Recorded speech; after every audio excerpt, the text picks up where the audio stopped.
for wafers, which is an interim, process commodity in the solar supply chain, 95+% come from China. Really? So if we cannot get wafers from China, game over. So unless we start at some point reshoring, building our own supply chain, we will not be able to get ahead, and it's a matter of survival. So I think, coming back to our beloved Congress, the federal one, we need action. Hello, everyone, and welcome back to another episode of Clean Techies, the podcast. This is episode 38, and today's episode is a conversation with Martin Pochtaruk, the president and founder of Heliene. Heliene is a US-based solar panel manufacturer, and today's episode largely focuses around the supply chain issues that are faced currently by the solar industry. Again, this was recorded a couple weeks ago, but this topic is still, I think, pretty relevant for what's going on now. But again, a very interesting conversation with Martin, really shed a lot of light on the industry. Before we do get into the conversation, want to, of course, make mention of our sponsors, NextWave Partners. NextWave are experts in the talent acquisition and recruitment areas across the climate tech, renewables, and ESG spaces globally. So if your team is growing or you personally are looking to make a career change, you can consider reaching out to NextWave. You can do that a couple different ways. You can go to their website, next-wavepartners.com, and reach out through there, or you can also reach out to one of their consultants directly through their LinkedIns, which you can find them on LinkedIn as well, Next Wave Partners. So again, without any further delay, let's get into the show. All right, welcome to the show, Martin. How are you doing today? I'm very well. Thank you for calling me for this conversation. Pleasure to be here. Yeah, absolutely. I'm very excited to have this discussion. I think it's quite timely given some of the events in the world. So let's start with, could you just give kind of a bit of an introduction on yourself and kind of what you're doing now, and then we can get into kind of how you got into the space as well. Thank you. So again, my name is Martin Pochtaruk. I'm originally from Argentina, but I worked for a couple of decades for a multinational that had me relocated to northern Italy, then to Houston, Texas, then to Western Canada, and from the oil and gas life into other forms of steel manufacturing until back in early 2010, I started up Heliene. So that's when the company built this first factory in Sault Ste. Marie, that's in Ontario. Part of the city is on the Canadian side, part of the city is on the Michigan Upper Peninsula, so right on the border.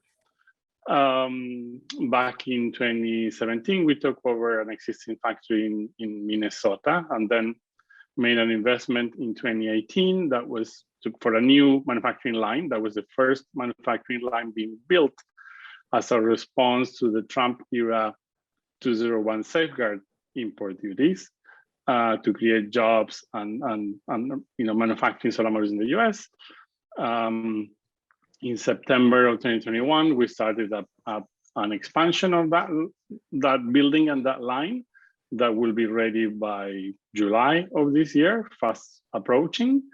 And then late in the summer of 2021, we took over. Also was an opportunity to build modules in Florida in a factory that a company that made the investment and the equipment left behind. And with that, we started up a third location in Riviera Beach, Florida, where we manufacture heterojunction modules. So overall capacity by July, 900 megawatts, all North American made. And when you say 900 megawatts, is that in terms of 900 megawatts per month, per year? That's, sorry, when we talk about capacity, we always talk about it annually, and it's not even correct, right? Because it all depends what module you made. So to account for that, so we produce pieces of glass per hour, and depending how many cells you have, how many watts, the size of the module will be, the total output. So that would be an average considering all the sizes that we make. Got it. Okay, that makes sense. So I guess what ended up, what was the impetus to found Heliene? Like why did you go from your background and then decide that, hey, this is what I need to do next? So the short answer is because it's a good business. The long answer, I can give you several, but the one that actually I think is the most relevant is that is the right thing to do, right? So I worked in steelmaking. It's a Victorian industry that pollutes, considerably and has been polluting. However, we all use steel and need it. We can say that is my work towards redemption. In reality, I mean, it was a business opportunity, right? So back then, the province of Ontario, which is where we live, and we're sorry, that's my office manager barking at passers-by. It was an opportunity to manufacture for the Ontario feed-in tariff program, and that is what was the first opportunity that myself, together with my business partner, found interesting to tackle. I've been in manufacturing my whole life. This is what I know, and again, we saw an opportunity to make a product that actually people want. Yeah. What I guess maybe I missed it, but what does the process look like to get into manufacturing from, like, you basically created this from scratch, is my understanding, kind of built this. How did that look? Because I know that in the climate tech space, there are many hardwares that need to be created and technologies that need to be innovated to actually create a more carbon neutral economy in the future. So I think that manufacturing is a very difficult thing to do, especially you can't just start up manufacturing with $10,000. It takes a bit more capital, right? So I'd be keen to hear that process. It takes a few million. I mean, not to say dozens. So manufacturing of solar modules is an assembly process where you bring components and in a highly robotized, automated manufacturing line, you put it together. So there's no solar cell manufacturing in North America. So the heart of the product, which is what actually generates the electrons, comes from overseas, right? In Heliene's case, it would be Taiwan, it would be Malaysia, but others bring it from other countries. Not China, because of anti-dumping and countervailing import duties that have been in place since 2012 in the US. So that would be a non-possible origin, but all other origins are fine. So the manufacturing process happens in very automated lines that are very repetitive. For instance, the manufacturing line that we are installing in Minnesota, that will start up by mid-July, will produce a solar module every 25 seconds. That is pretty fast. Yeah. So what this means is that what you have is mainly robots, and it's a line that you start with a piece of glass, and that moves as a tray in the cafeteria, right? Mm-hmm. It moves along, and in every station there is something into it at a very fast pace. So what this allows is for, as I said, a highly repetitive, controlled process where each step happens at a very high speed with very high precision, over and over and over. Got it. And also the other point, which is important, is that there's almost no manual intervention. So this allows for a repetitive product that is made independent of the judgment of a human. Mm-hmm. Got it. Understood. So I guess what does Heliene do differently that other solar panel manufacturers do? Like, what really separates kind of what you're doing from the other manufacturers? The way we conduct business. So the product is comparable to the best, so basically second to none. but comparable. So, you can have a very good Vietnamese or Malaysian module, and from the performance point of view, will be comparable. What we do that others don't is we're in North America and provide the module just in time to project site. On 75+% of what we sell goes into infrastructure projects, ground mounts, solar installations that are built with a very high percentage of debt. What that means is that we're not competing in the open market on price. We are basically competing within the approved vendor list of the lender. 20+% of what we sell goes into the C&I, the commercial and industrial, as well as the the residential market, the distribution, particularly product coming from Florida, being a heterojunction solar module plant, goes into residential. It's a fully black module. So what we do is we provide that, reliance, that the ability to be here and respond to lead times that our competitors cannot. So when we ship a truckload of modules to a client, right from the Midwest where we are,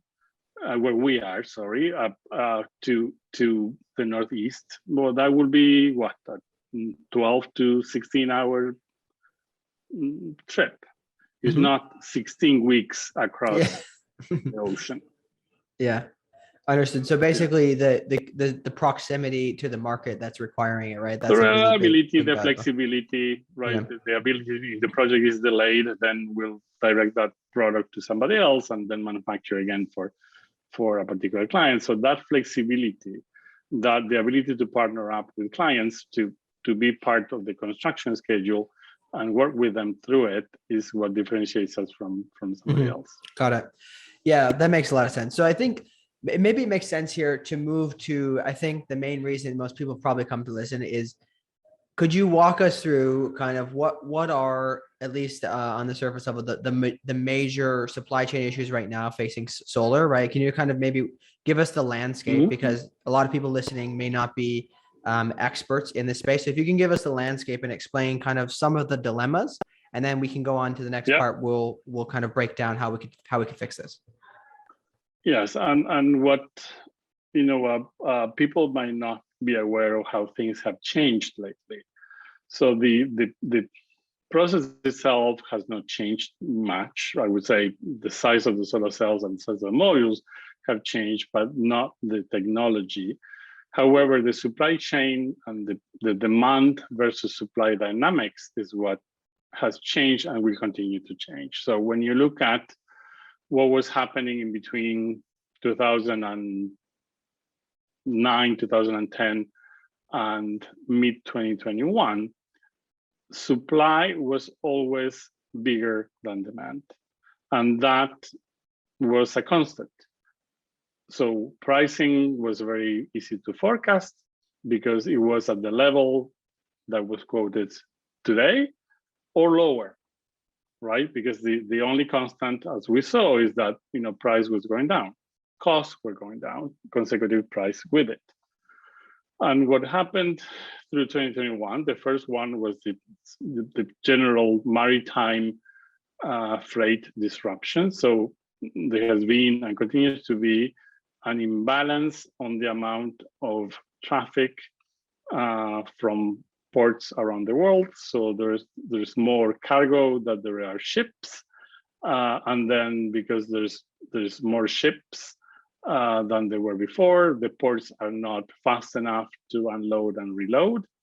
So we have delays for a boat to berth and unload of 4 or 5 weeks each way.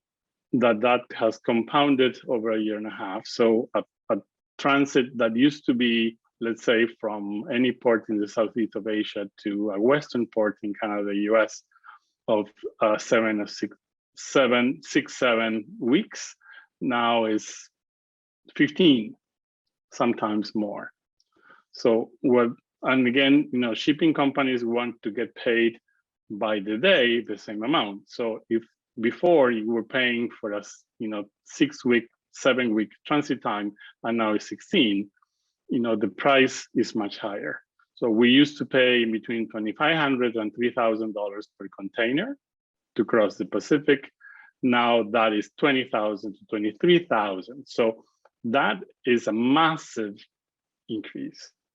Many may have heard President Biden actually address this subject in his State of the Union message, where he was actually calling on the Department of Justice to investigate the reason why shipping rates across the globe have increased so much.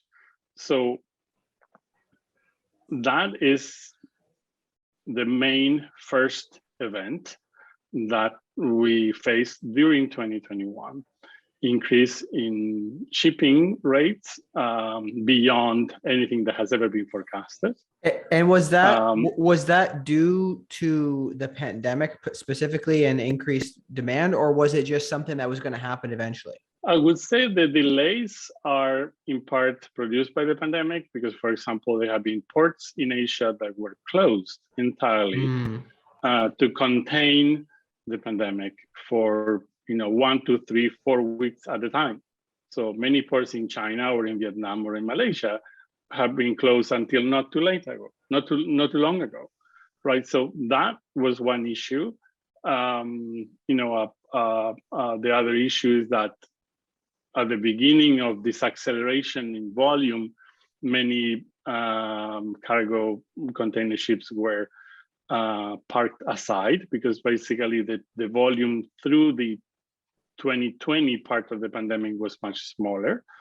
So there was no reason for all of these boats to be traveling. And then manning them and having them ready took some time. And now it's estimated, and this is not I'm just paraphrasing what I'm reading about it, it might take 2 years to catch up, right? So you have these delays in ports that they're not going to be solved overnight.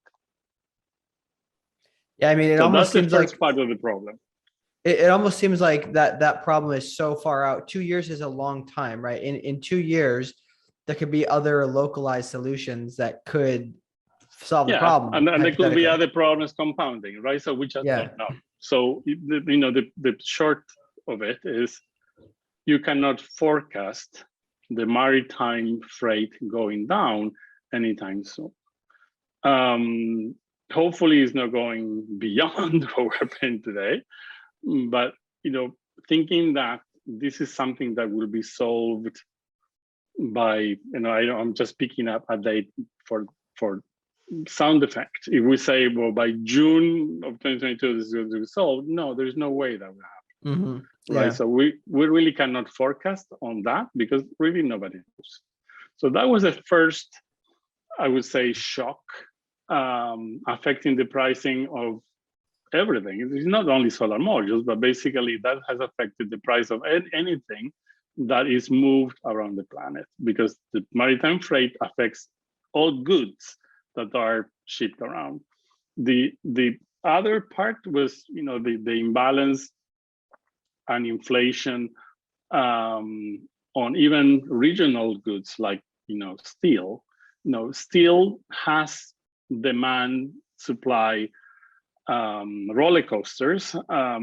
So when we look at where is the price of steel now, versus a year and a half ago, is well over what it used to be. So that is also affecting, racking or other components that are used in solar installations. When we come back to solar, we talk about maritime shipping cost. The other part is the increase in global demand for solar that is happening faster than the construction of the supply chain to go from polysilicon all the way to solar modules. So we see China, for example, going from 45 gigawatts or whatever it was that they consumed in 2021 to an estimated 100 gigawatts in 2022. That's more than a 100% increase year over year. So we are not the only ones using this product. Countries in Latin America going from 100 200 megawatts of demand to 2-3 gigawatts in the year. So that is, if you look at Bloomberg this morning, actually had a new forecast for consumption in 2022, bringing it around 265 gigawatts. So that, what brings is, again, I don't know if you look lately to the price of polysilicon, but polysilicon, which is the source material from where ingots are made, cut into wafers that are transformed into cells that are, embedded into solar modules, so it's the main source material, is at the highest level since 2011. So all of the,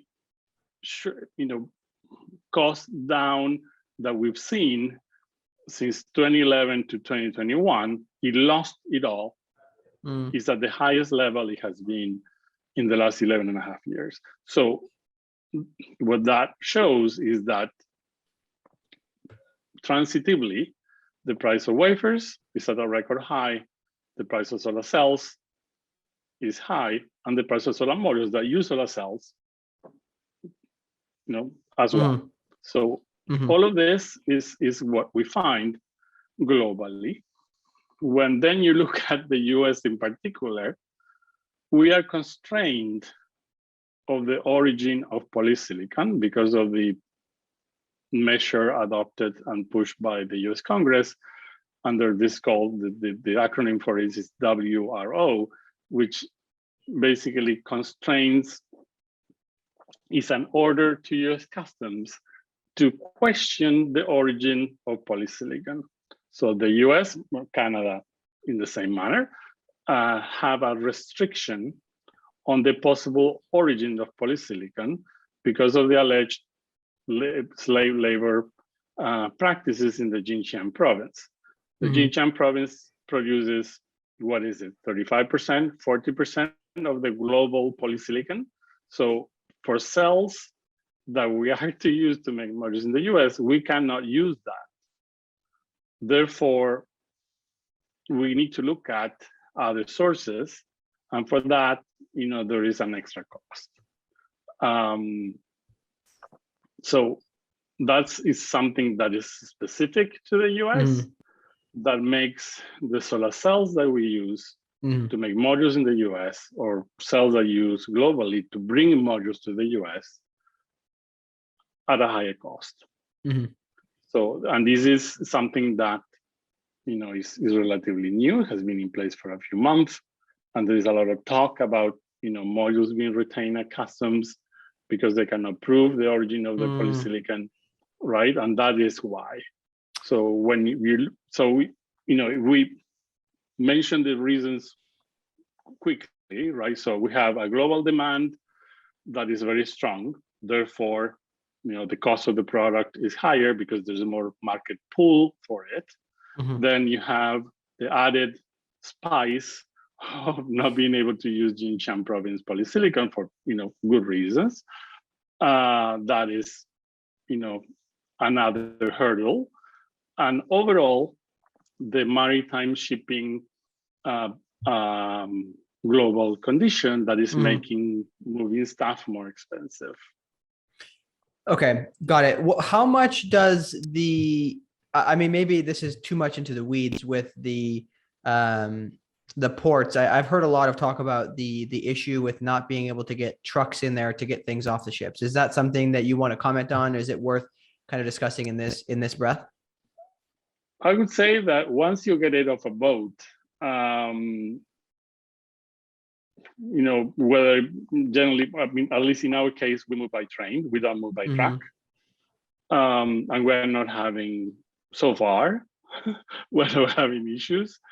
I don't know of any particular port that has any tracking issues. I wouldn't be aware. Got it. Okay, makes sense. I guess so. So then maybe what would be interesting to hear is, I guess from your perspective, what would you say are the potential solutions here to fix this? Whether that's government regulations or lack of regulations, maybe relaxing things.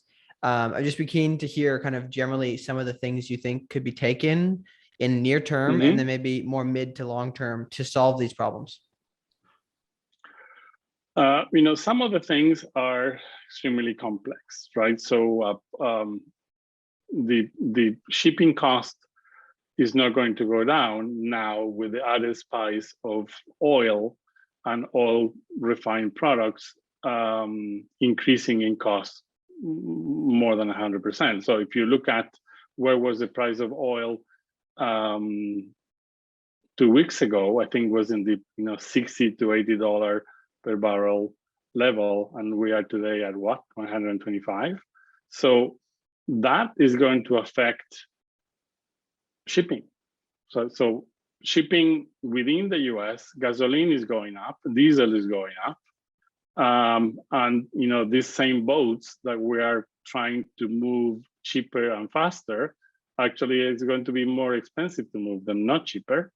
So I don't think there is an immediate solution besides, loading and unloading boats faster.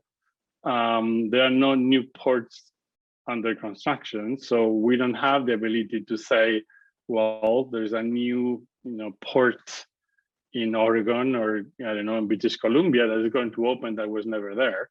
Having more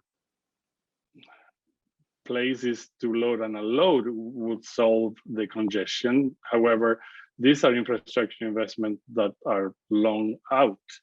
So, should the federal government in the US, in Canada, invest in more ports? Probably. I don't know in the US, but at least in Canada, the environmental resistance to building more ports is very strong. So Yeah, I don't think that will be approved. Yeah, I believe it's very tough, and I believe there's also a very strong union kind of. I don't know exactly the details, but I was listening to a podcast the other day that described the unions being very kind of particular about how the ports are run, and there's a lot of things that are difficult there. I guess to me though, I mean, this is maybe zooming out kind of really widely, right? If we're having these issues right now because of this pandemic and because of other various things here, wouldn't we be better off almost doing what we can to, again, this is a difficult topic, but doing what we can to invest in building as much of this stuff locally, because the ports are a massive investment, right? That's relying on the consistent future of global trade, right? Which, again, this is not really the topic of this podcast, but I personally believe that global trade is going to become more and more shaky as the decades roll on, personally, right? So I guess I'm just kind of curious to hear your thoughts on that. What would you, if you had a magic wand to wave and like decide where the funding is going, right, what would you think? Well, I would hope Senator Lujan can be, healthy and back in Senate soon, and we can, somehow move what used to be called the Build Back Better, like legislation into a whole thing, pieces. I mean, somehow, at least the climate package that was not under discussion, however, as it was in this big omnibus bill, it bounced like a ping pong ball, right? If we can have, as again, the president called in his State of the Union address, the environmental part, the climate package within the formerly known Build Back Better omnibus bill brought back to Senate. So I understand that it is in Finance Committee right now, but again, until we have 50 senators that could be at the chamber, there's not going to be a vote on anything.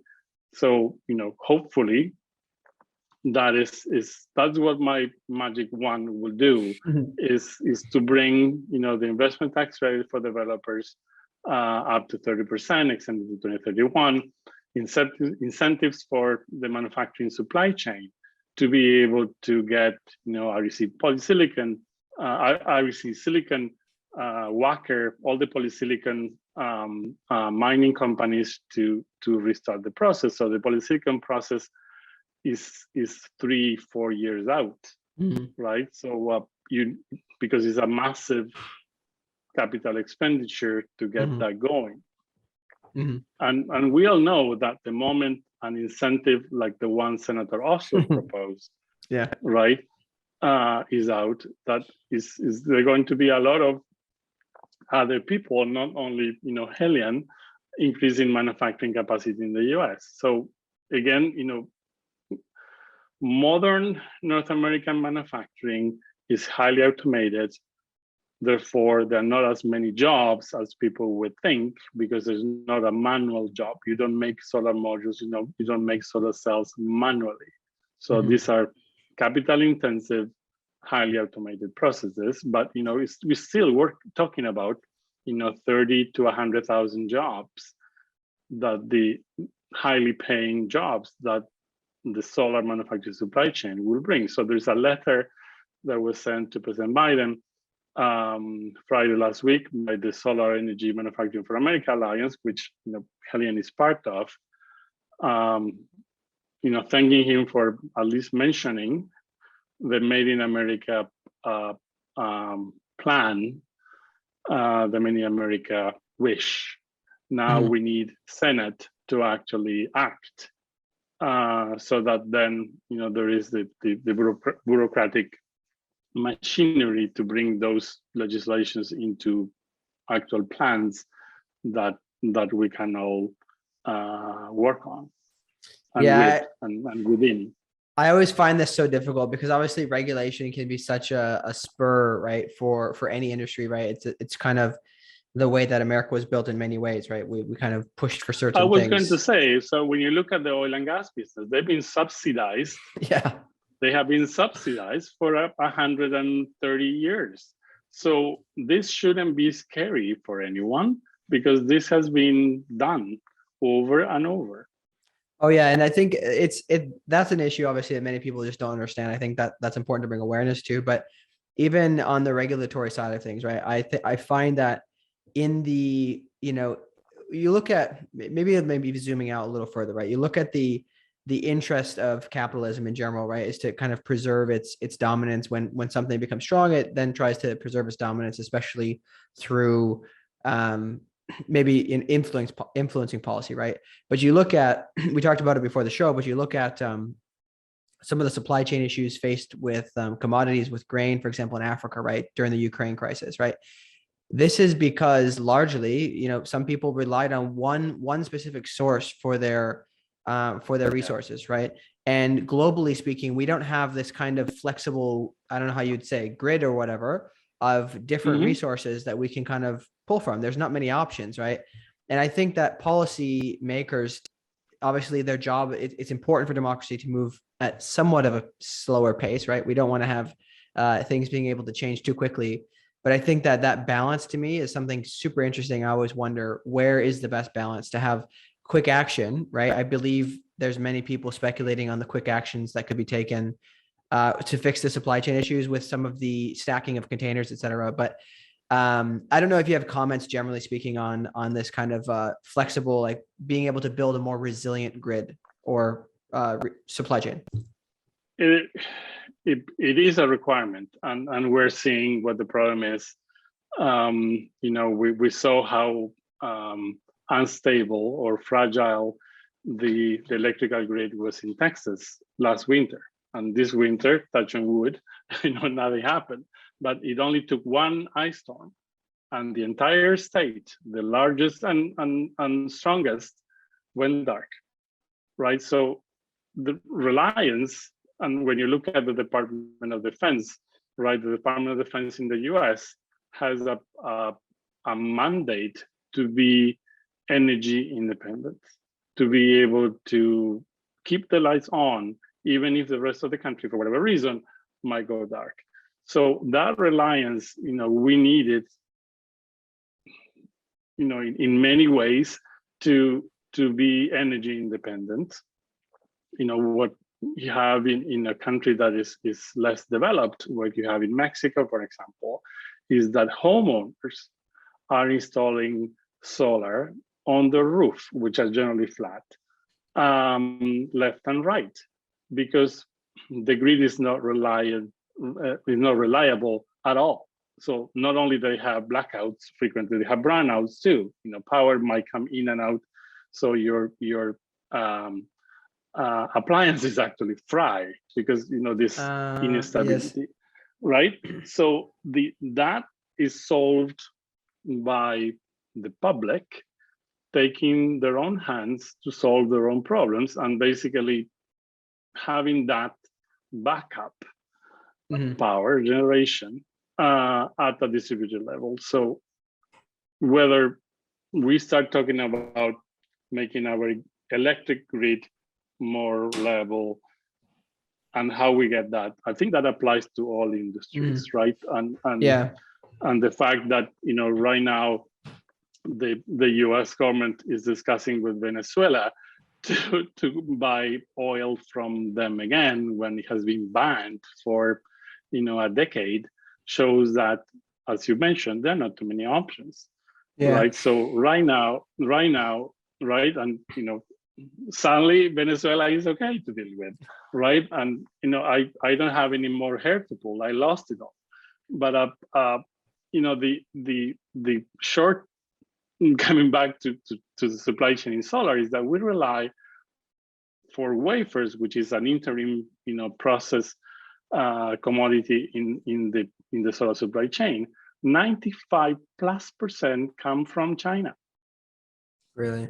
So if we cannot get wafers from China, game over.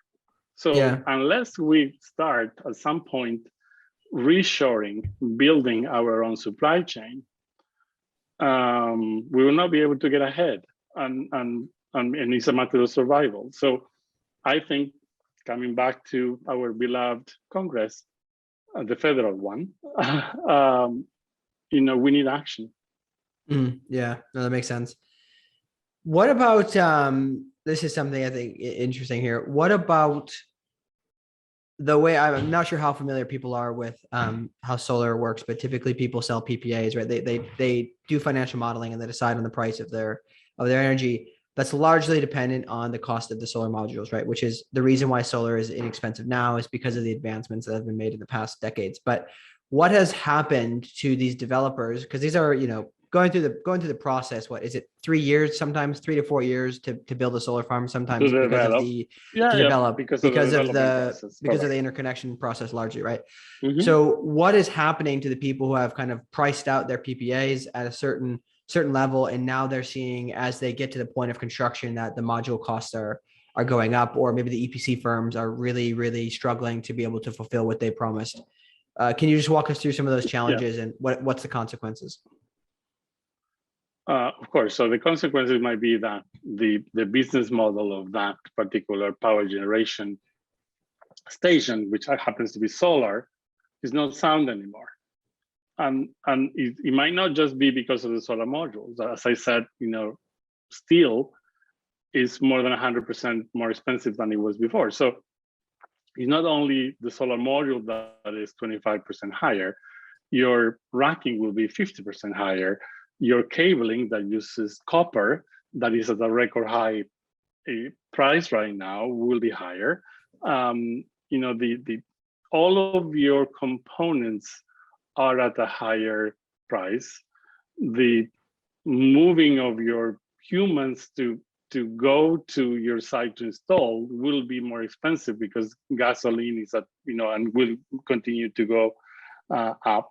So the worst that can happen is that you will lose that PPA because you cannot build at the price you promised.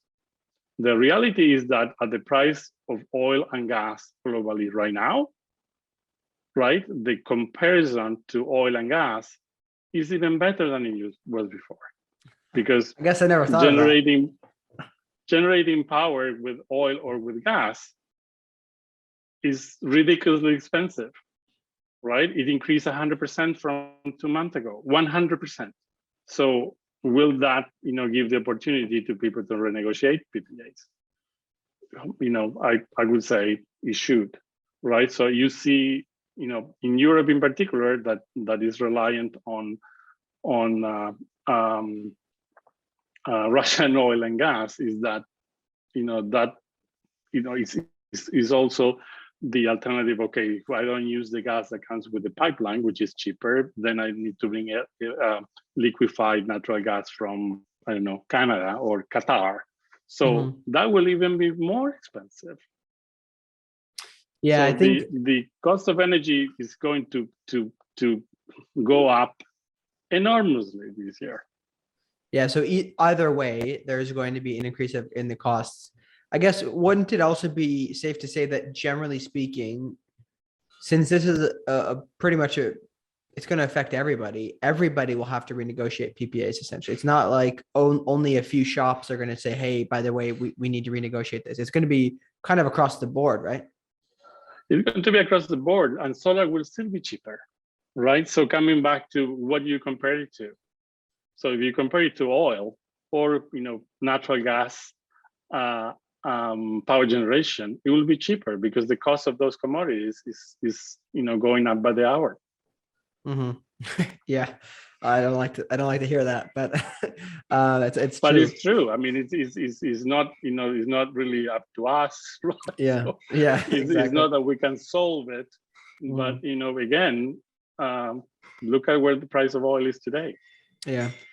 One maybe large last thing that I want to kind of go over is, especially with your experience in the steel industry before, when it comes to building all these solar farms, right? Our goal, generally speaking, if you listen to most people, I just finished Bill Gates's book. When we look at electrifying everything, right, it's going to require clean generation, right? If we're building millions and millions of solar panels, there's a lot of steel that goes into that, right? What is being done to help decrease the how do you say, it's called the carbon emissions that's part of that process to create the steel? I forget footprint. Yeah, of course. No, yeah, the carbon footprint of the product. So there's no steel in solar modules at all.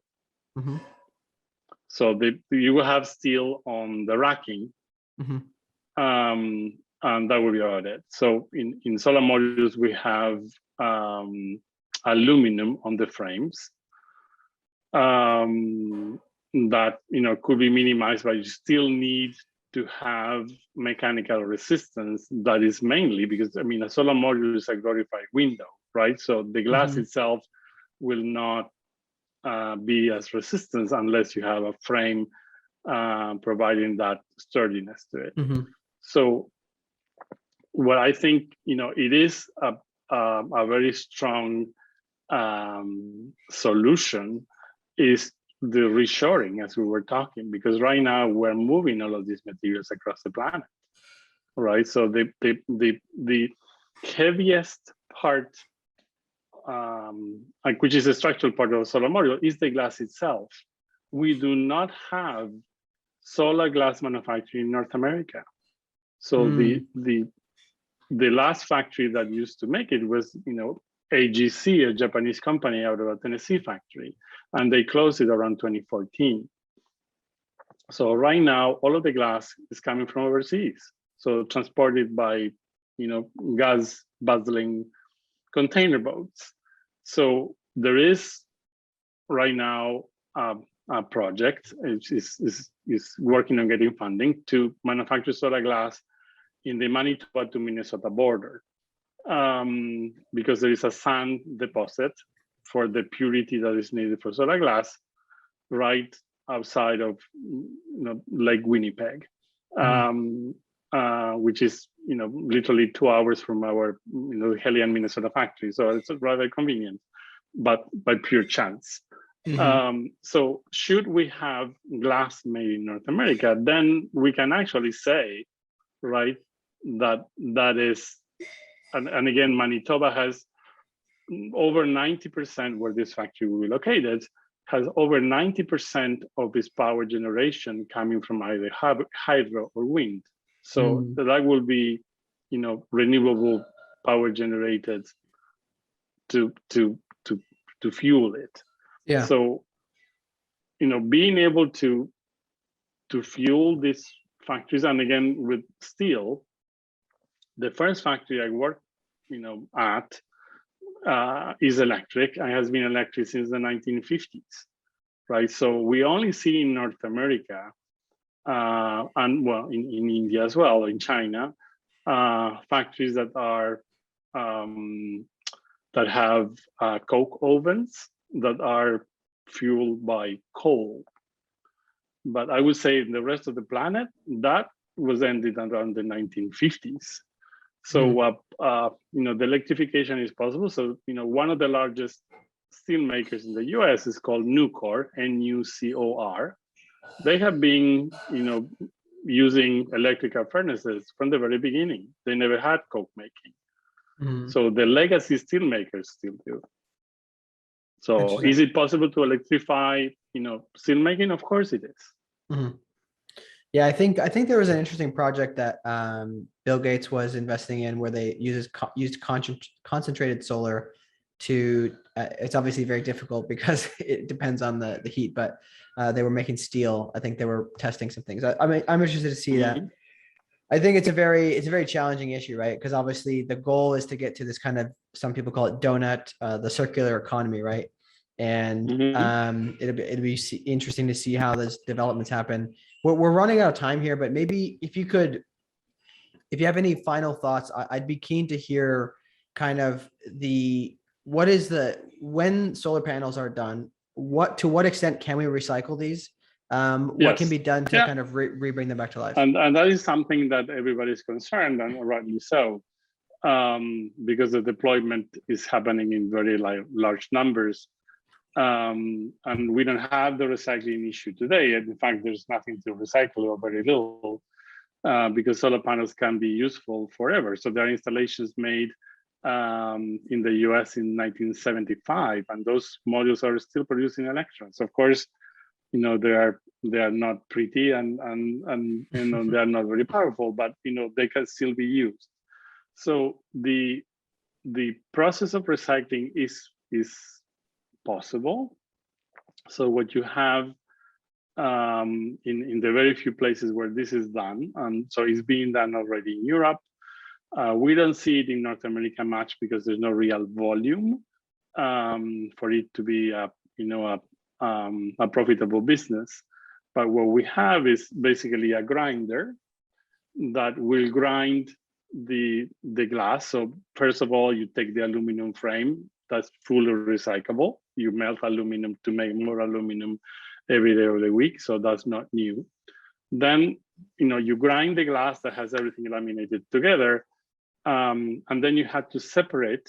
So recyclers of electronics and other products separate, whether it is magnetically or by weight, the polymers that are all what is laminated behind from the glass. Again, the glass, which is, once you take the frame out, the glass is 97% of the weight that is remaining on the module. So when you separate the glass by weight, you have, less than 3%, let's say 3% of the total weight left.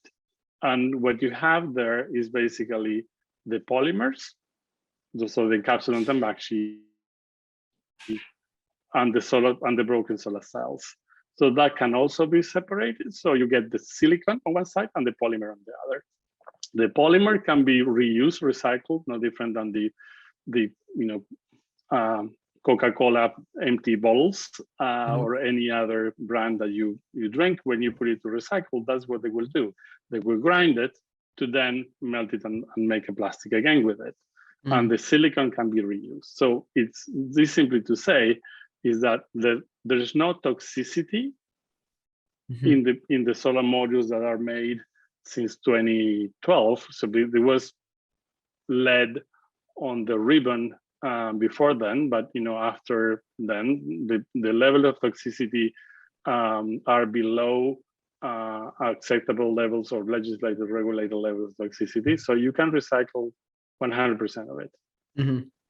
Well, that's actually interesting. I never knew that. It's crazy. That's pretty much entirely recyclable. That's crazy to hear. It is.